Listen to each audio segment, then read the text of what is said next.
أنت العليم الحكيم اللهم علمنا ما ينفعنا وانفعنا بما علمتنا وزدنا علما يا رب العالمين.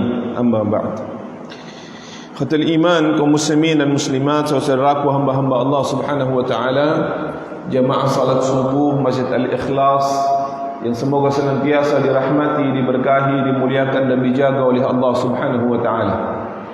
Puji syukur senantiasa kita hadirkan kepada Allah Rabbul Izzati wal Jalal yang sampai saat ini alhamdulillah masih melimpah ruahkan beragam nikmat kepada kita. Dengannya kembali kita bisa hadir di tempat yang mulia ini, tempat yang kita cintai, tempat yang diberkahi oleh Allah Subhanahu wa taala, fi baitin min buyutillah.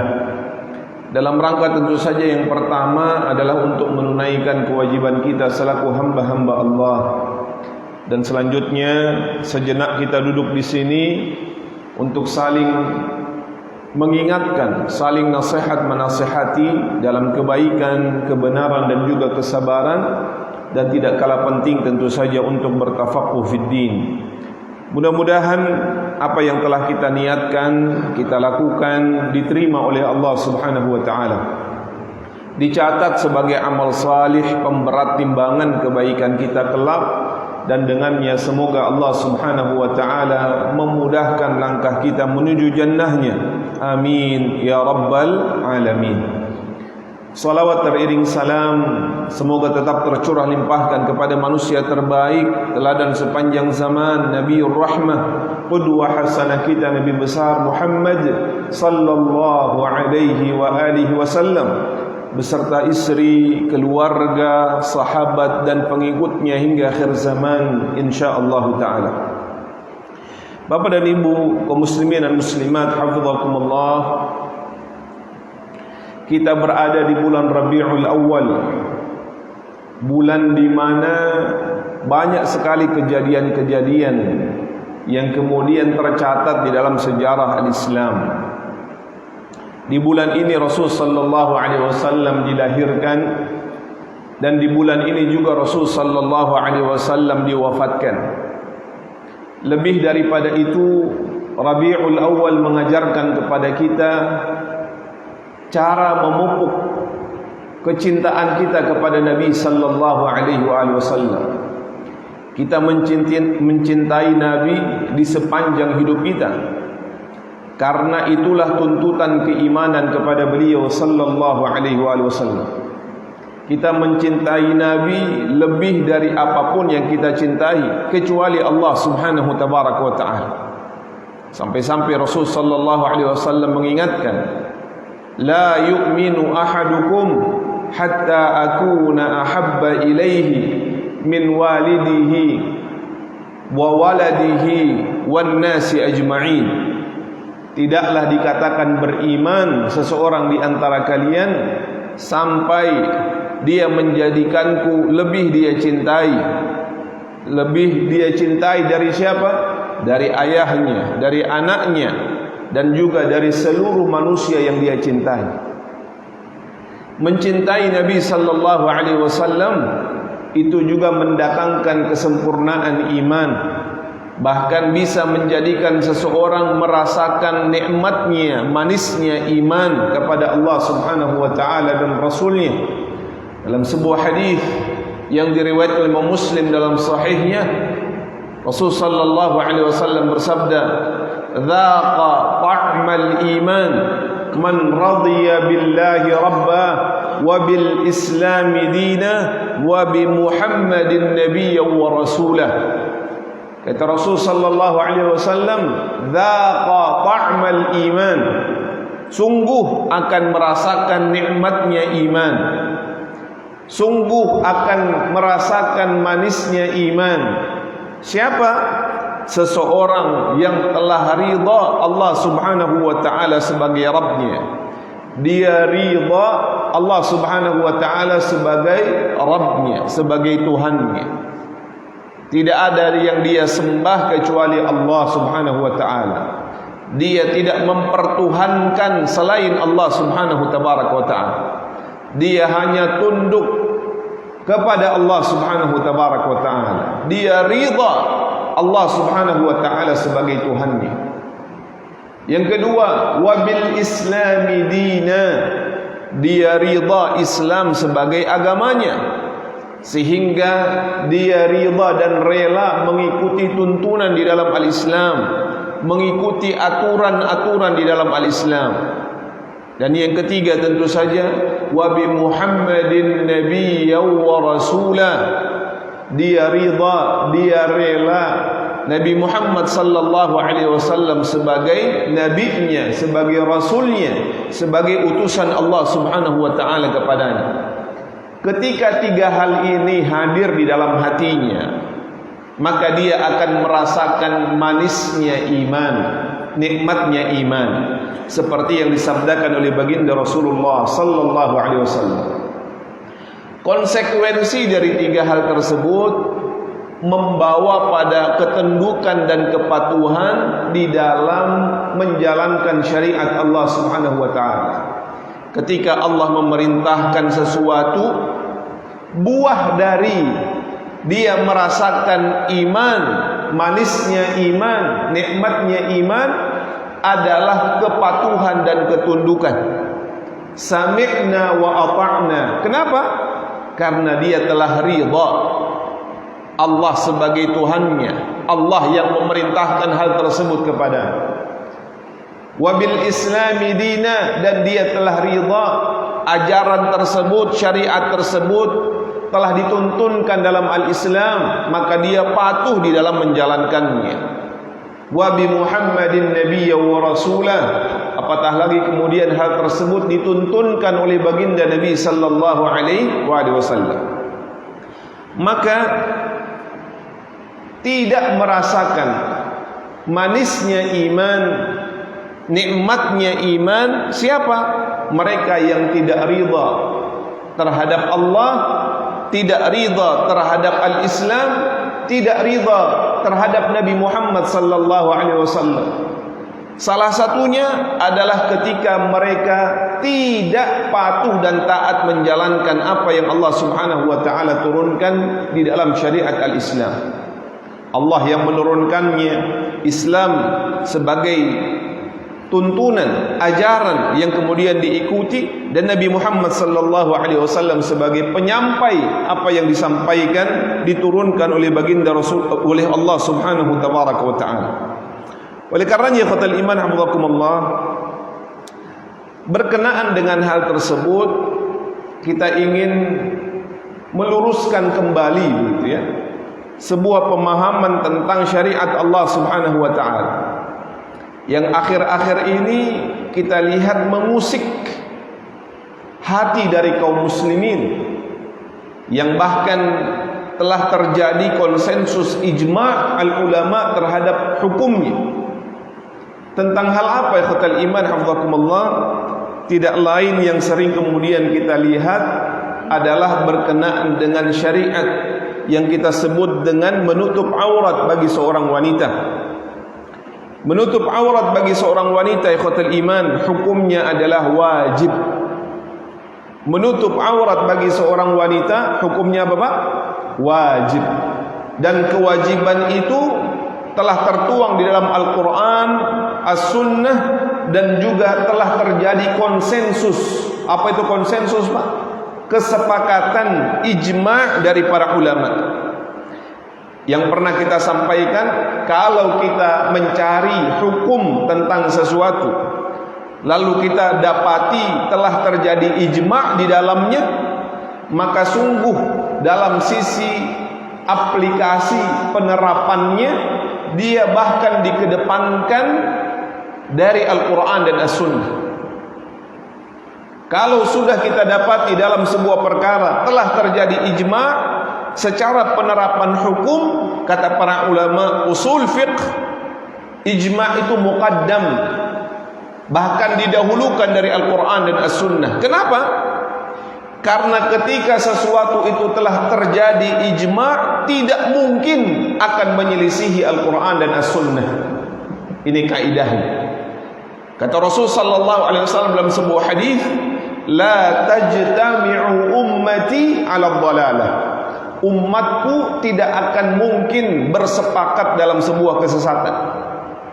Jadi tidak mungkin terjadi ijma' pada sesuatu yang masih diragukan, masih diperdebatkan, atau mungkin ada unsur ad-dhalalah, kesesatan di dalamnya, maka tidak mungkin. Sekalipun contohnya ada paksaan dari pihak tertentu untuk kemudian terjadi ijma' dalam sebuah perkara, maka Allah Subhanahu wa taala memiliki caranya untuk menampakkan bahwa hal tersebut adalah salah atau sesuatu itu mengandung kesesatan. Maka kata Rasul sallallahu alaihi wasallam, la tajtami'u ummati 'ala dhalalah. Tidak mungkin umatku itu bersepakat dalam sebuah kesesatan. Sehingga kalau sudah terjadi ijma', maka hal inilah yang kemudian dikedepankan dari sisi aplikasi.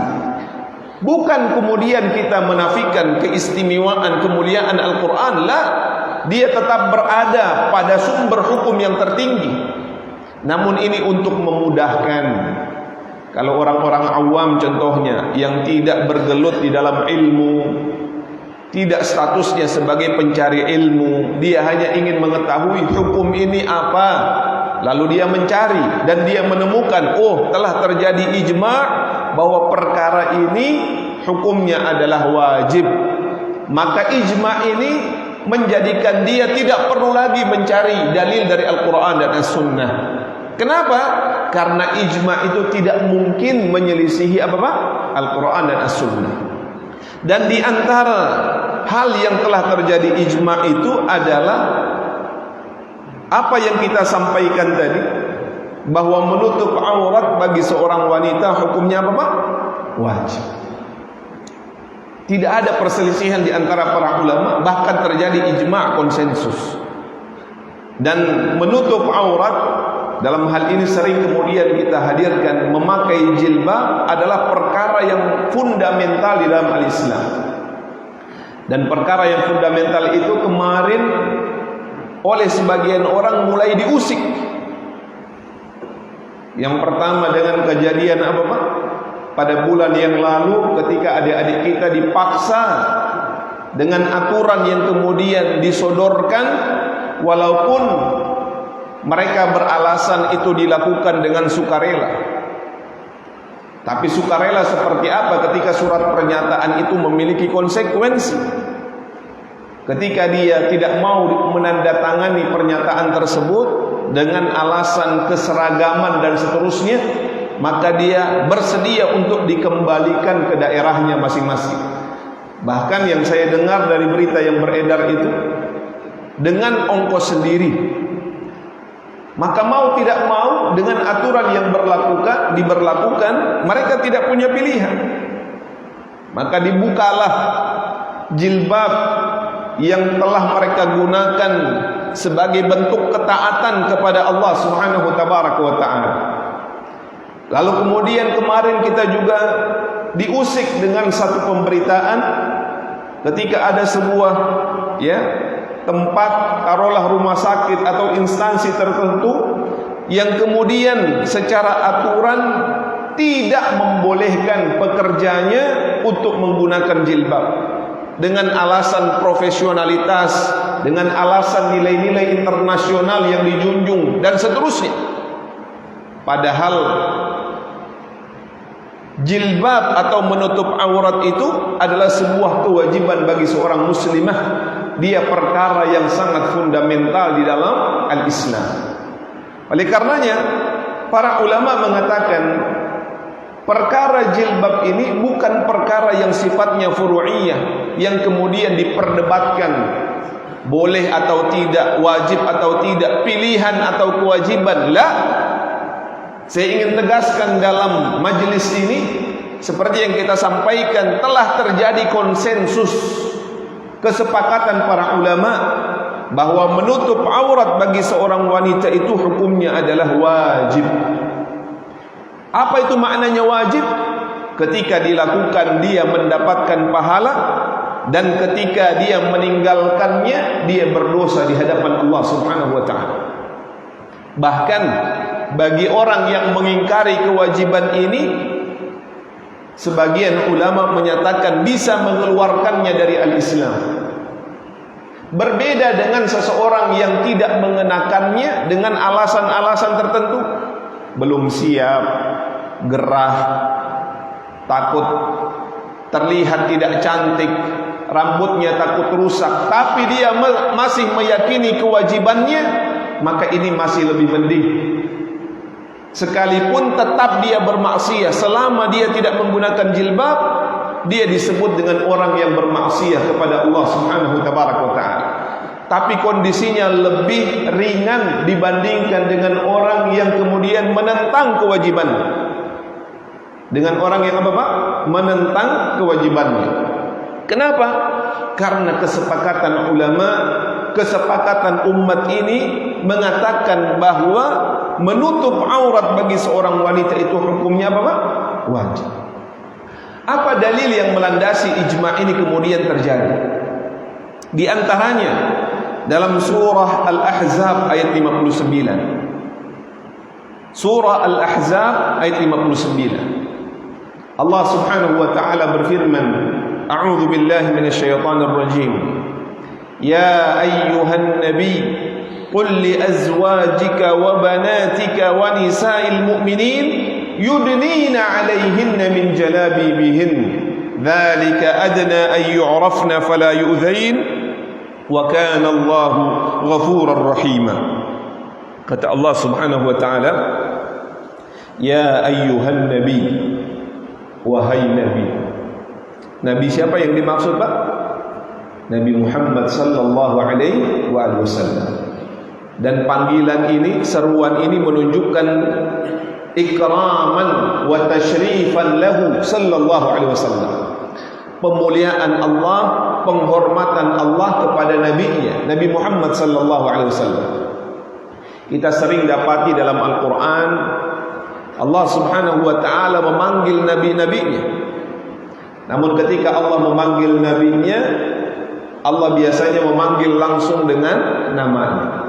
Ya Adam, ya Musa, ya Harun, ya Yahya, khudhil kitaba biquwwah, dan seterusnya. Allah memanggil nabinya dengan menyeru namanya. Tapi ketika Allah menyeru Nabi Muhammad sallallahu alaihi wasallam, Allah tidak pernah memanggil dengan namanya secara langsung. Seruannya berbunyi, ya ayyuhan nabi, ya ayyuhar rasul. Dan ini menunjukkan kedudukan Nabi Muhammad sallallahu alaihi wasallam yang begitu tinggi di sisi Allah Subhanahu wa taala. Maka kita tentu mengikuti apa yang diajarkan oleh Allah Subhanahu wa taala dalam Al-Qur'an.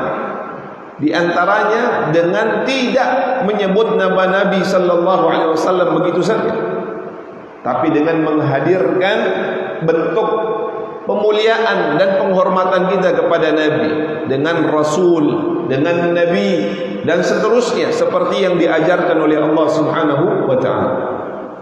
Apa yang Allah seru di dalam ayat ini? Perhatikan. Allah menyeru, ya ayyuhan nabi, qul li azwajika wa banatika wa nisa'il mu'minin. Katakanlah kepada siapa? Kepada istri-istrimu, kata Allah. Yang kedua, wa banatika, kepada anak-anakmu. Yang kedua, kepada anak-anak perempuanmu. Yang ketiga, wa nisa'il mu'minin, dan kepada wanita-wanita yang beriman. Untuk apa? Yudnina 'alaihinna min jalabibihin.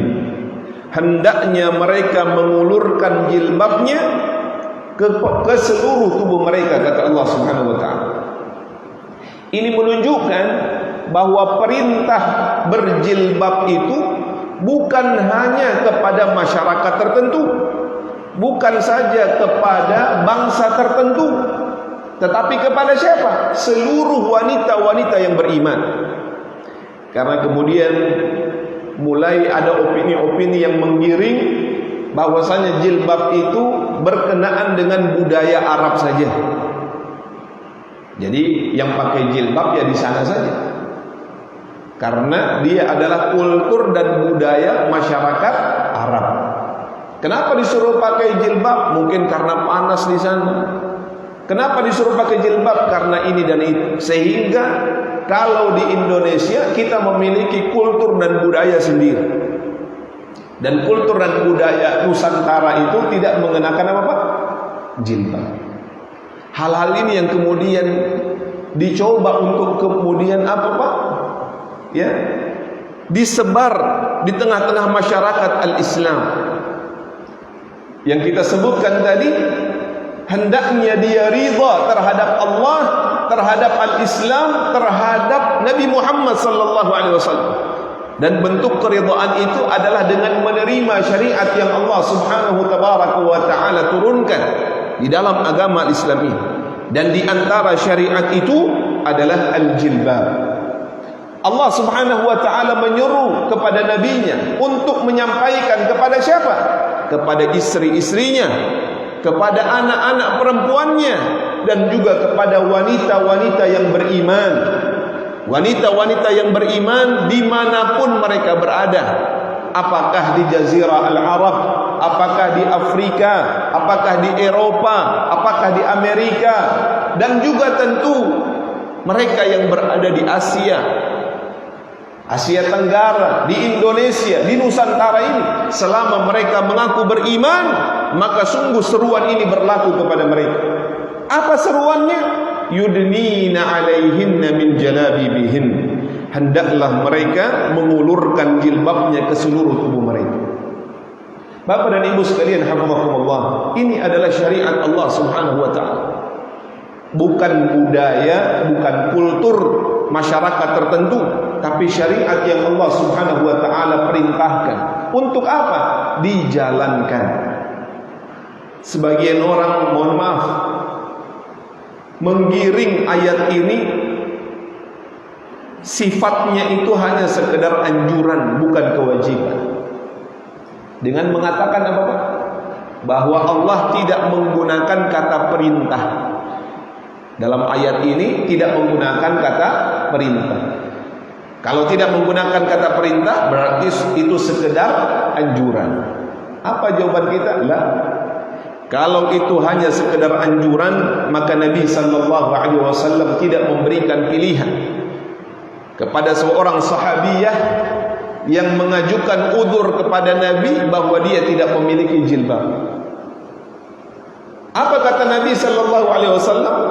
Hendaknya saudarinya, temannya meminjamkan jilbab kepadanya. Bahkan kalau kita baca secara tekstual, litulbisaha, bahkan kalau tidak ada jilbab sama sekali, Rasulullah memerintahkan agar temannya, saudaranya memakaikan jilbabnya kepadanya. Bahkan satu jilbab dipakai berdua, sampai seperti itu. Dan itu menunjukkan kalaulah perkara tersebut sifatnya bukan wajib, maka tidak diperintahkan untuk melakukan hal yang demikian. Yang kedua,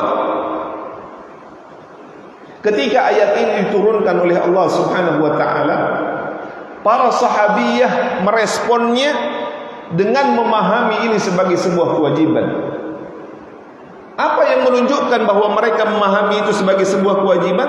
Ketika ayat ini turun, mereka tidak menunggu nanti dulu. Ketika Allah perintahkan untuk mengenakan jilbab, kita pulang dulu ke rumah, cari kain, cari bahan ke tukang jahit, atau kumpulin uang dulu untuk kemudian menabung agar bisa membeli jilbab. Lah, apa yang digambarkan dalam tafsir keadaan masyarakat pada saat itu? Para sahabiyah langsung segera mengambil kain yang terdekat dari mereka. Ada yang menarik tirai, ada yang menarik hordeng, ada yang menarik kain-kain yang ada di sekitar mereka. Untuk apa? Segera melaksanakan perintah Allah Subhanahu wa taala tersebut. Kalau seandainya ini dipahami hanya sekedar pilihan, bukan kewajiban, maka sungguh hal tersebut tidak akan dilakukan oleh para sahabiyah ridwanullahi alaihim. Lebih daripada itu, ketika perintah ini turun, maka segera istri-istri Nabi menjalankannya, putri-putri Nabi menjalankannya, sahabiyah yang ada pada saat itu melaksanakannya sebagai bentuk kepatuhan dan ketaatan kepada siapa Pak? Allah Subhanahu wa taala dan Rasulnya.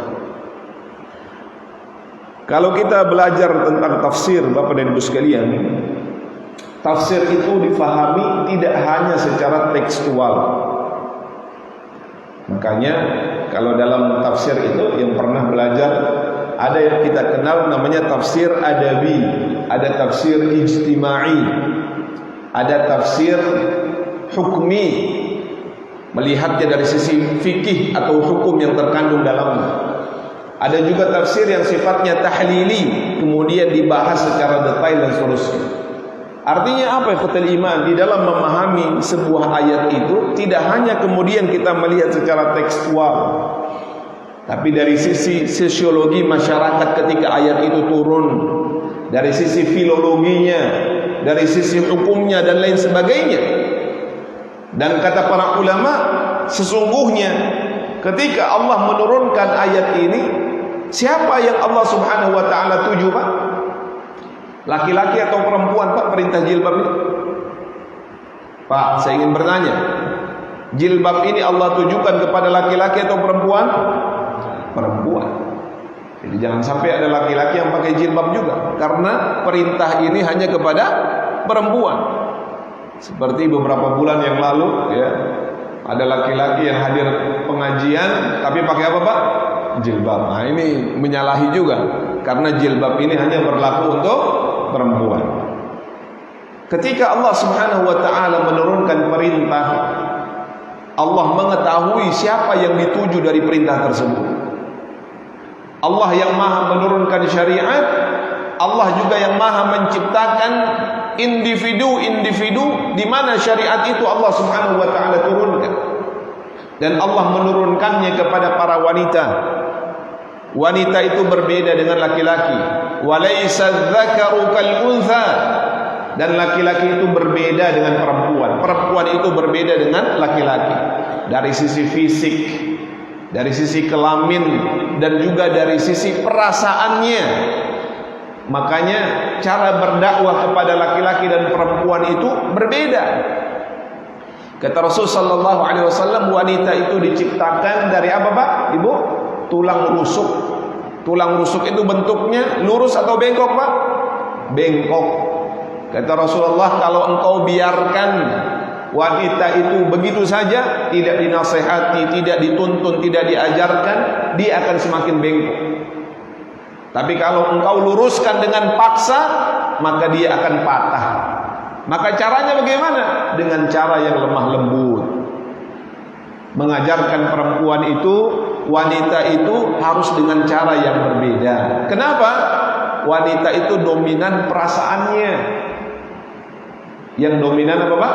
Perasaannya. Maka ketika Allah Subhanahu wa taala memerintahkan wanita, perempuan, makhluk yang Allah ketahui kondisinya, Allah Subhanahu wa taala menggunakan perintah dengan kelemah lembutan. Yudnina 'alaihinna min jalabibihin. Sehingga sekalipun dia tidak menggunakan fi'il amr, tapi dia difahami berada pada sighatul amr, pada redaksi konteks perintah di dalam al-Islam.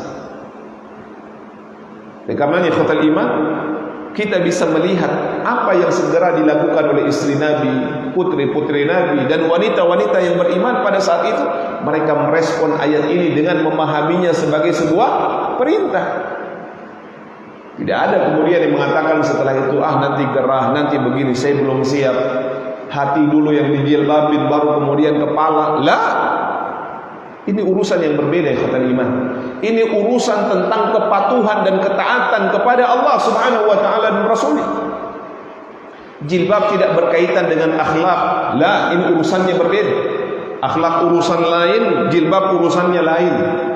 Jilbabin dulu hatimu, ya, baru kemudian kepalamu. Tidak ada perintahnya dalam Islam. Perintahnya adalah menutup aurat. Jilbab itu fungsinya adalah untuk menutup auratnya. Pakai jilbabmu, insya Allah Allah Subhanahu wa taala baguskan akhlakmu. Laksanakan dulu perintah Allah. Setelah itu Allah Subhanahu wa taala akan menghadirkan kebaikan di dalamnya. Bukan perbaiki akhlak baru kemudian pakai jilbab, lah, sampai kiamat enggak pakai jilbab setelah itu. Kenapa? Karena itu adalah waswasah, bisikan-bisikan dari syaitan. Pakai jilbab jilbab, insyaallah Allah Subhanahu wa taala yang perbaiki urusan, perbaiki akhlakmu, perbaiki tutur katamu dan seterusnya.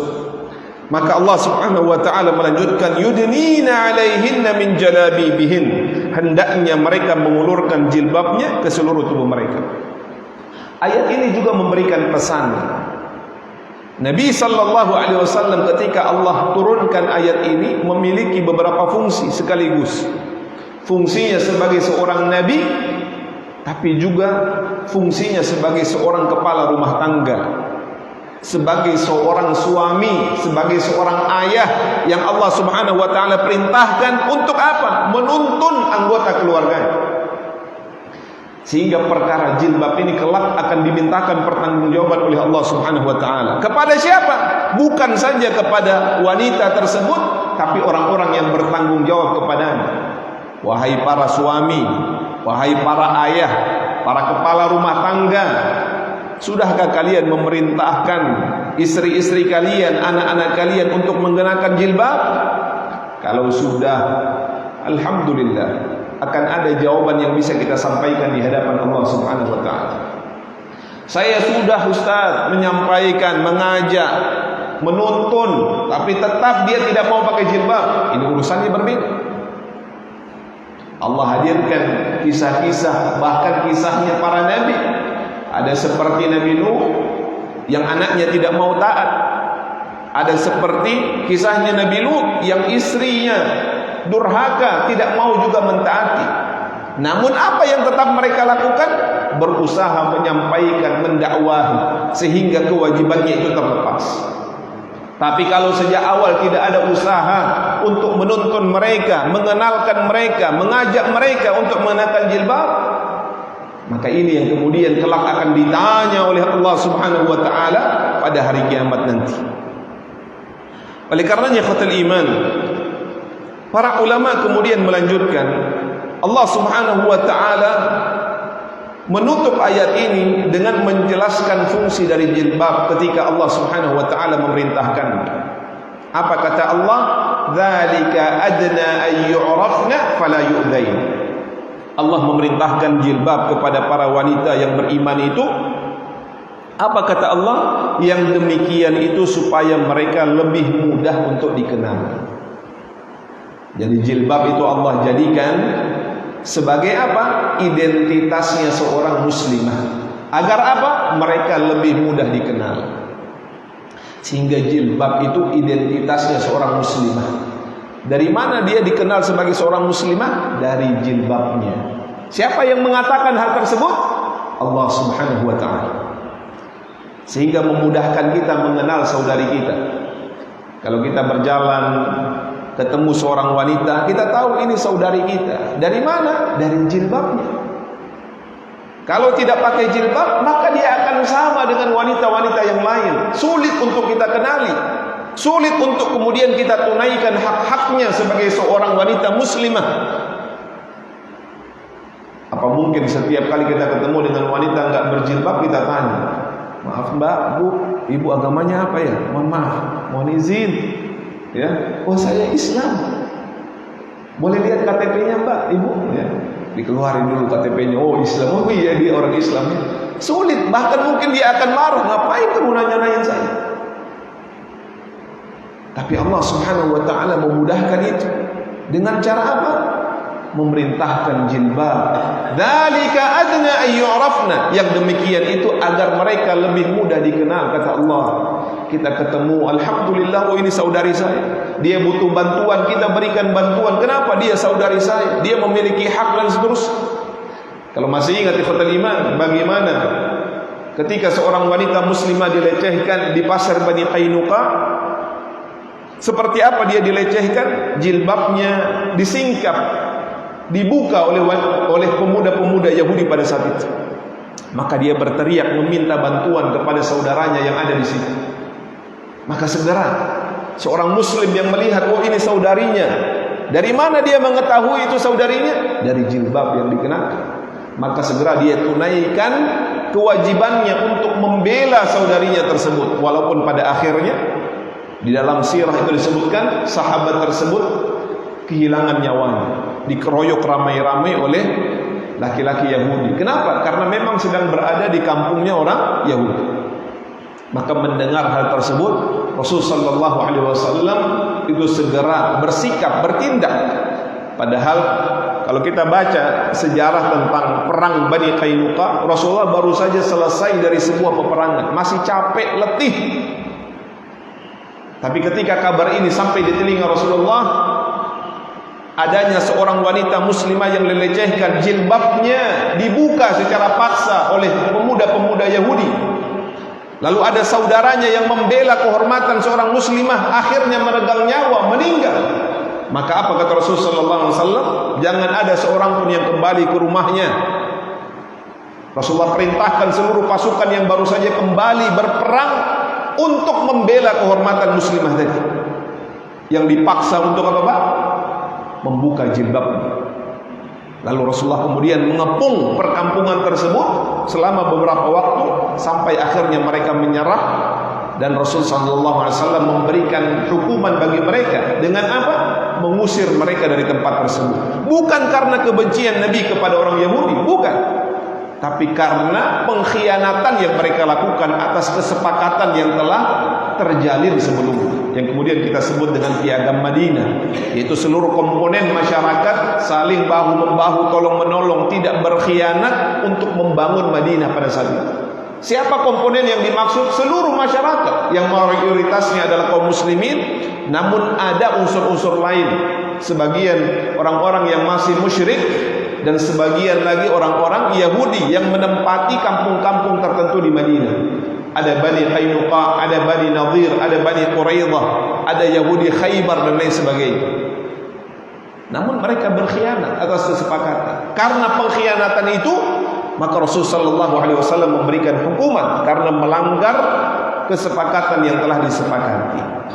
Nah, ini menunjukkan ikhwatul iman bahwa kita bisa mengenal saudari kita itu dari mana? Jilbab yang Allah Subhanahu wa taala syariatkan. Kata Allah, "Dzalika adna ayyu'rafna."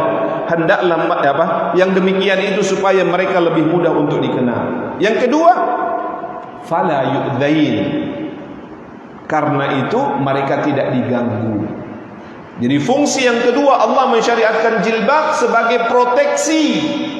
Bagi siapa? Bagi para muslimah, agar mereka terjaga, tidak terganggu. Maka jilbab itu adalah kasih sayang Allah. Kepada siapa? Kepada hamba-hambanya yang wanita, yang perempuan. Jilbab itu adalah identitas yang Allah berikan kepada mereka. Jilbab itu adalah proteksi dari Allah Subhanahu wa taala untuk mereka, agar mereka terjaga, tidak diganggu. Lalu muncul pertanyaan, ada kok Ustaz yang sudah berjilbab tapi masih diganggu juga? Lewat disuit-suitin, diganggu dan lain sebagainya. Ya, bukan jilbabnya yang salah. Bukan jilbabnya yang salah. Tapi sungguh dia tidak memenuhi syarat di dalam mengenakan jilbab. Jilbab itu Allah perintahkan untuk apa, ikhwatul iman? Untuk menutup auratnya, untuk menutup tubuhnya. Bagaimana dia bisa memenuhi syarat jilbab kalau yang dia kenakan adalah seolah-olah dia tidak memakai pakaian? Kepalanya na'am tertutup, tapi pakaian yang dia gunakan ketat, menunjukkan lekak-lekuk tubuhnya, auratnya tertampakkan melalui pakaian yang dia gunakan. Rambutnya saja tertutup, tapi aurat-aurat yang lain dia tampakkan. Bagaimana mungkin dia tidak diganggu dengan pakaian tersebut? Maka bukan jilbabnya yang salah, tapi fungsi dari jilbab tersebut yang tidak terpenuhi untuk kemudian dijadikan sebagai identitas dan juga dijadikan sebagai pelindung dirinya. Makanya pernah, kalau masih ingat, kita sampaikan sebuah kisah ikhwatul iman. Di satu negara yang mayoritasnya non muslim, hidayah Allah Subhanahu wa taala menghampiri seorang wanita yang dengan hidayah tersebut dia berkomitmen untuk menjalankan perintah Allah Subhanahu wa taala dan Rasul. Salah satunya mengenakan jilbab. Seorang muallaf baru masuk Islam, tinggal di tempat yang mayoritasnya non muslim, kondisinya tidak memungkinkan dia untuk kemudian dengan leluasa menjalankan syariat, tapi berkomitmen. Dan alhamdulillah selama ini sekalipun banyak mengundang ya kontroversi atau mungkin ya rasa aneh dari orang-orang yang ada di sekitar, dia tetap menjalankan. Sampai suatu ketika karena pekerjaan yang sedang dia jalankan, dia harus kembali melewati satu tempat yang dikenal sangat rawan di situ. Rawan dari apa? Dari gangguan. Karena di situ tempat laki-laki nongkrong, mabuk-mabukan dan seterusnya. Dan tidak ada jalan yang lain kecuali itu untuk kembali ke tempat dia tinggal. Mau tidak mau dia harus lewat di situ. Maka apa yang dia lakukan? Dia hanya berdoa kepada Allah, ya Allah lindungi saya, ya Allah lindungi saya. Dan pada akhirnya singkat cerita dia lewat. Dan alhamdulillah tidak ada gangguan yang dia alami. Padahal dia katakan di situ laki-laki banyak sekali yang memandangnya dengan pandangan yang mungkin dalam tanda petik menakutkan, begitu ya. Tapi atas izin Allah dia bisa melewatinya dengan selamat. Kembali ke rumahnya beristirahat. Keesokan harinya sebelum dia berangkat, dia sempatkan untuk menonton berita. Ternyata di berita itu salah satu yang sedang disiarkan adalah berita kriminal. Semalam telah terjadi tindak ruda paksa, pelecehan secara seksual, tepat di tempat di mana dia lewat semalam. Dan ketika diberitakan kejadiannya itu, waktu kejadiannya berselang mungkin hanya 15-20 menit setelah dia melewati tempat itu. Maka selepas kerja muncul rasa ingin tahu, ya. Kebetulan dia juga bergelut di dunia berita, ya, sehingga memudahkan dia mengakses tempat-tempat narasumber dan seterusnya. Maka dia menyempatkan diri untuk mewawancarai para pelaku ini. Salah satunya karena tuntutan kerja, yang kedua juga karena rasa ingin tahu tadi. Dia menghampiri kantor polisi di mana pelaku-pelaku ini ditangkap, lalu dia mewawancarai. Salah satu yang dia tanyakan ikhwatul iman adalah, semalam bukankah kalian melihat saya lewat di tempat yang sama, di tempat di mana kejadian ya ruda paksa itu terjadi kepada korban, ya? Bukankah saya lewat dan kalian memandang saya, melihat saya? Lalu kenapa kalian tidak melakukan hal tersebut kepada saya? Bukan ingin diganggu, bukan ya? Bukan ingin dilakukan hal yang sama, tapi ingin tahu. Tempatnya sama, pelakunya adalah orang-orang yang juga dia lewati tadi. Lalu apa jawaban mereka? Kata lima, kata pelaku-pelaku ini, sebenarnya kami punya keinginan untuk mengganggumu. Tapi mana mungkin kami bisa mengganggumu sedangkan ada dua orang laki-laki yang berjalan di belakang. Dia tidak melihat sosok itu. Dia tidak mengetahui siapa laki-laki yang dimaksud karena dia berjalan seorang diri. Dan ini mungkin saja, saya tidak mengatakan setiap orang pasti mengalaminya, tapi ini adalah bagian dari bukti yang Allah Subhanahu wa taala turunkan. Yang kata Allah, "Dzalika adna ay yu'rafna fala yu'dzain." Yang demikian itu supaya mereka lebih mudah dikenal, karena itu mereka tidak diganggu. Karena Allah akan menjaga hamba-hambanya yang menjalankan syariat Allah Subhanahu wa taala, di antaranya adalah jilbab. Jangan juga kemudian setelah ini dicoba-coba Pak ya. Coba saya mau jalan di tempat sepi ya, kira-kira diganggu enggak ya? Diganggu lah kalau begitu. Allah mengetahui waktu yang tepat di mana Allah Subhanahu wa taala akan menolong hamba. Dan ini salah satu bukti, ini kisah nyata ikhwatul iman, Allahumma. Bagaimana Allah Subhanahu wa taala memberikan perlindungan agar wanita-wanita yang menjalankan syariat Allah itu tidak diganggu dengan jilbab yang mereka kenakan. Allah hadirkan keanggunan, Allah hadirkan kewibawaan dari jilbab yang mereka kenakan. Karena itu adalah bentuk kasih sayang Allah kepada para wanita. Wanita dahulu ikhwatul iman sebelum Islam datang itu begitu direndahkan di tengah-tengah masyarakat. Diperlakukan tidak memiliki nilai, tidak memiliki value, diperlakukan seperti barang, dicampakkan, ditukar semaunya. Ketika Islam datang, wanita kemudian dimuliakan, ditempatkan di tempat yang tinggi, diproteksi oleh Allah Subhanahu wa taala. Salah satunya adalah dengan menganjurkan, dalam artian adalah memerintahkan kepada mereka untuk mengenakan apa Pak? Jilbab itu sendiri. Maka kata Allah Subhanahu wa taala, wa kana Allahu ghafurur rahim. Allah menutup ayat ini dengan menghadirkan dua sifatnya. Kata Allah, dan Allah adalah Rabb yang Maha Pengampun lagi Maha Penyayang. Allah itu Maha mengampuni hamba-hambanya. Allah itu Maha menyayangi hamba-hambanya. Sehingga kalau ada hamba-hambanya yang wanita yang kemarin-kemarin belum mengenakan jilbab, Allah itu Maha Pengampun. Tidak ada kata terlambat. Kalau kemarin mungkin karena alasan-alasan tertentu, atau dengan ilmu yang belum cukup, atau termakan isu-isu opini di luar sana yang kemudian menjauhkan kaum muslimin, khususnya wanita-wanita yang beriman dari syariat Allah Subhanahu wa taala, ayo kembali. Segera kenakan jilbabmu khatul iman. Karena jilbab itu adalah kasih sayang Allah Subhanahu wa taala. Tidak ada kata terlambat. Selama seseorang itu mau bertaubat kepada Allah, mau memperbaiki dirinya, Allah itu Maha mengampuni hamba-hambanya. Bisikan-bisikan bahwa sudah terlanjur begini dan begitu, itu adalah godaan syaitan. Dan syaitan menginginkan agar sebanyak-banyaknya hamba Allah ikut serta menemaninya di dalam neraka Allah Subhanahu wa taala. Tapi kalau seseorang mau bertaubat kepada Allah, mau kembali, mau kemudian memperbaiki diri, di antaranya dengan menutup auratnya, maka Allah itu memiliki sifat Ghafuran Rahimah. Allah itu Maha Pengampun lagi Maha Penyayang.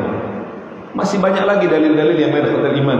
Dalam surah Al-Ahzab, dalam surah An-Nur ayat 30 sampai 31, bahkan di sini lebih jelas lagi Allah menggunakan lamul amr, lam yang diartikan sebagai perintah, wal yadribna bi khumurihinna ala juyubihin, dan hendaklah mereka menutup kain kerudungnya ke dada mereka, dan seterusnya. Dan ini menunjukkan perintah Allah Subhanahu wa taala. Jadi jilbab itu bukan perkara pilihan, tapi dia adalah kewajiban yang harus kemudian dijalankan. Yang terakhir, hadis yang kita sampaikan tadi, hadis dari Imam Muslim dari sahabiyah Ummu Atiyah radhiyallahu anha, beliau berkata, umirna an nukhrijal huyyadha yaumal 'idain wa dhawatil khudur. Rasulullah memerintahkan kita pada dua hari raya. Dua hari raya itu apa maksudnya Pak? Bu, Idul Fitri dan Idul Adha. Rasulullah memerintahkan kita pada dua hari raya, Idul Fitri dan Idul Adha, untuk apa? Mengeluarkan, mengajak keluar siapa? Al-huyyad, wanita-wanita yang dalam keadaan haid. Wa dhawatil khudur, wanita-wanita yang dalam keadaan dipingit, dipinang. Biasanya wanita haid itu tempatnya di mana Pak? Ibu? Di rumah.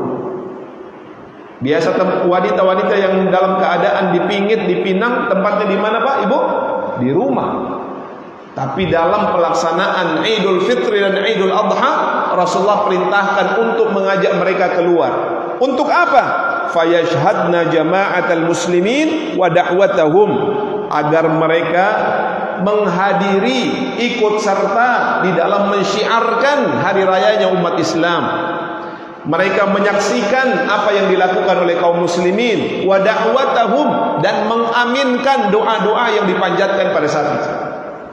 Makanya sunnahnya, sekalipun dia berhalangan tidak salat, tetap pergi menuju ke tempat-tempat salat Idul Fitri dan Idul Adha. Siapa yang memerintahkan? Rasul sallallahu alaihi wasallam. Namun tidak ikut serta di dalam salat.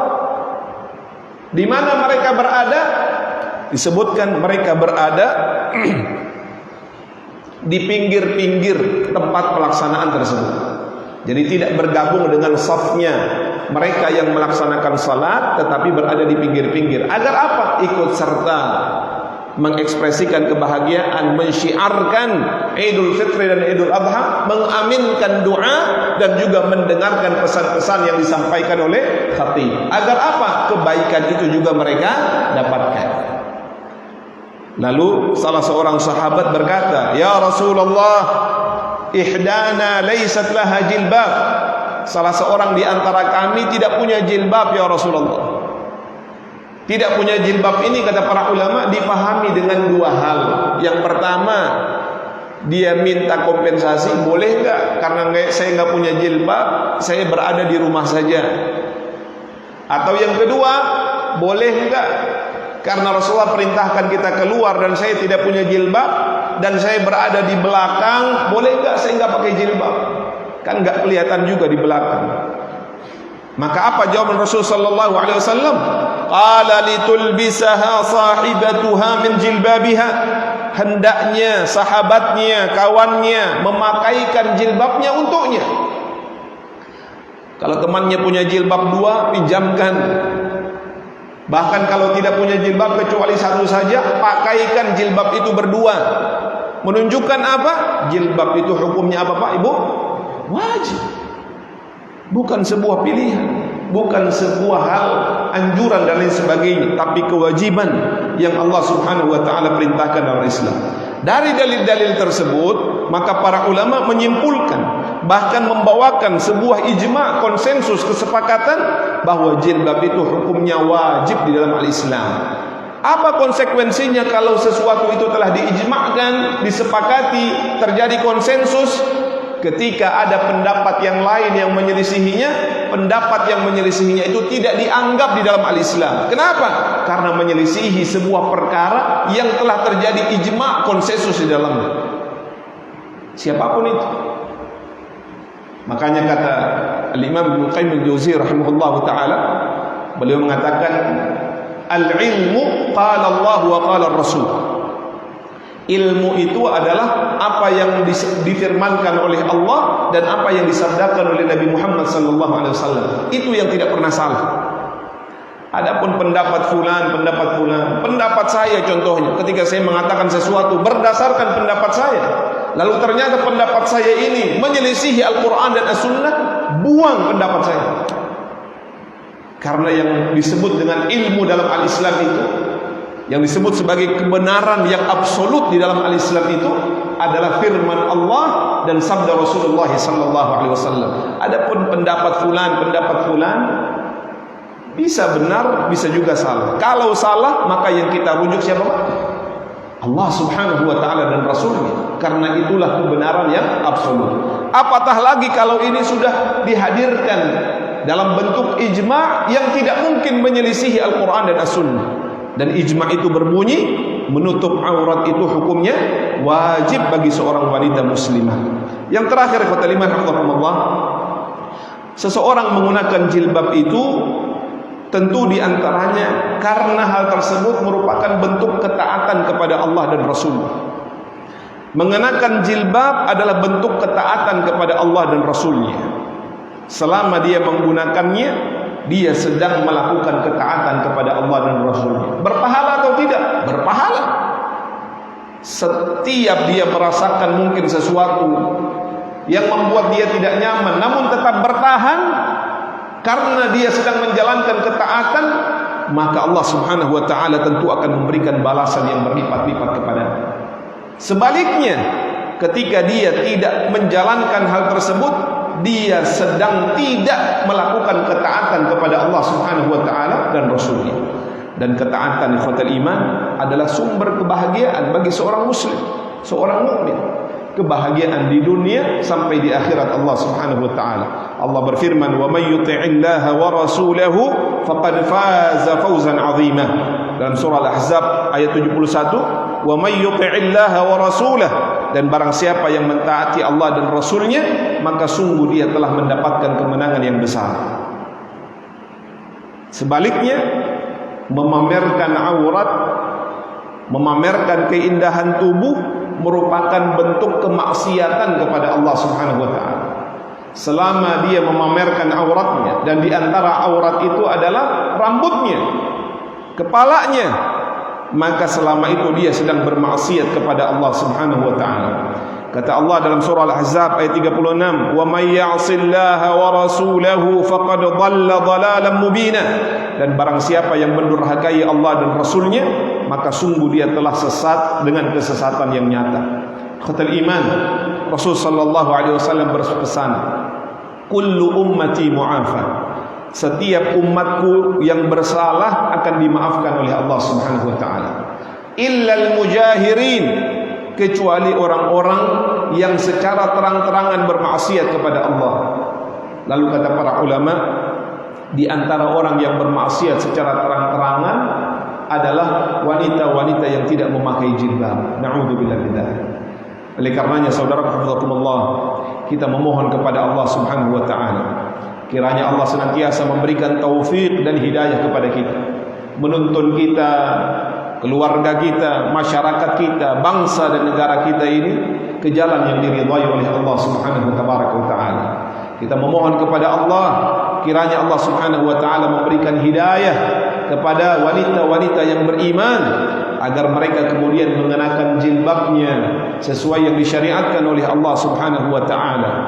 Jilbab sebagai kasih sayang Allah kepada mereka, jilbab sebagai identitas mereka sebagai seorang muslimah, jilbab sebagai proteksi yang Allah Subhanahu wa taala berikan. Lebih daripada itu, jilbab yang merupakan ketaatan kepada Allah Subhanahu wa taala dan Rasulnya. Mudah-mudahan Allah Subhanahu wa taala memberikan kemudahan dan Allah kumpulkan kita di dalam jannahnya. Amin ya rabbal alamin. Ini yang bisa kita sampaikan khatul iman, mudah-mudahan ada manfaatnya. Semoga Allah Subhanahu wa taala menjadikan kita minal ladzina yastami'una al-qaula fayattabi'una ahsanah. Mohon maaf atas segala keterbatasan, kebenaran dari Allah, kesalahan dari saya dan syaitan. Mudah-mudahan Allah ampuni kita semua. Kita tutup dengan doa majlis. Subhanakallahumma bihamdik, asyhadu an la ilaha illa anta, astaghfiruka wa atubu ilaik. Aqulu qawli hadha wa astaghfirullah li wa lakum wa li sairil muslimina wal muslimat wal mu'minina wal mu'minat wa fawqa kulli dhi ilmin alim وفوق كل ذي علم عليم وصلى الله على نبينا محمد وعلى آله وصحبه وبارك وسلم وآخر دعوانا الحمد لله رب العالمين ثم السلام عليكم ورحمة الله